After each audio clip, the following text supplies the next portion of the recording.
30-35 வயசு ஆயிடுச்சுனாலே இந்த வெள்ளை முடி வர்றது ரொம்ப சகஜங்க. அதை முன்கூட்டியே நம்ம தவிர்க்கிறதுக்காக இந்த எண்ணெயை பயன்படுத்தலாம். அதுக்காக நான் தேங்காய் எண்ணெய் எடுத்திருக்கேங்க.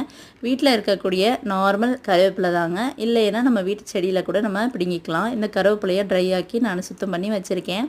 ஸோ இப்போ எண்ணெய் சூடாயிட்டிருக்கு. ரொம்ப கொதிக்க வேண்டாம், மைல்டாக இருந்தாலே போதும். அதில் நம்ம கருவேப்பிலையை போட்டுக்கிட்டோன்னு வைங்க, சூப்பராக பொரிஞ்சிரும். அந்த பொரியறது அடங்கிருச்சு அப்படின்னாலே நம்ம ஆஃப் பண்ணிடலாம். அடுப்பு ஆஃப் பண்ணிவிட்டு இதை நீங்கள் அப்படியே ஸ்ட்ரெயின் பண்ணி அப்படியே தலைக்கு யூஸ் பண்ணலாம். பட் நான் இது கூட ஒரு பொருள் சேர்த்துருக்கேன். ஆமாங்க, கருஞ்சீரகம் நம்ம முடிக்கு ரொம்ப ரொம்ப ரொம்ப நல்லது, ரொம்ப எஃபெக்டிவாக இருக்கும். அதனால் ஒரு பிஞ்சு தான் சேர்த்துருக்கேன். அது கூல் ஆனதுக்கப்புறம் நம்ம இந்த மாதிரி கிளாஸ் ஜாரில் எடுத்து ஊற்றி வச்சுக்கலாம். இதை வாரம் 3 நாளுங்க, வாரம் 3 நாள் நம்ம யூஸ் பண்ணணும்னு வைங்களேன், சூப்பரான ரிசல்ட்ஸ் கிடைக்கும். இதை யூஸ் பண்ணிவிட்டு காலையில் எந்திரிச்சு தலை குளிச்சிடணும். இந்த மாதிரி பண்ணிட்டு வந்தோம், ரெகுலராக பண்ணிட்டு வந்தோம் அப்படின்னா சூப்பரான ரிசல்ட்ஸ் கிடைக்கும். கண்டிப்பாக ட்ரை பண்ணி பாருங்கள்.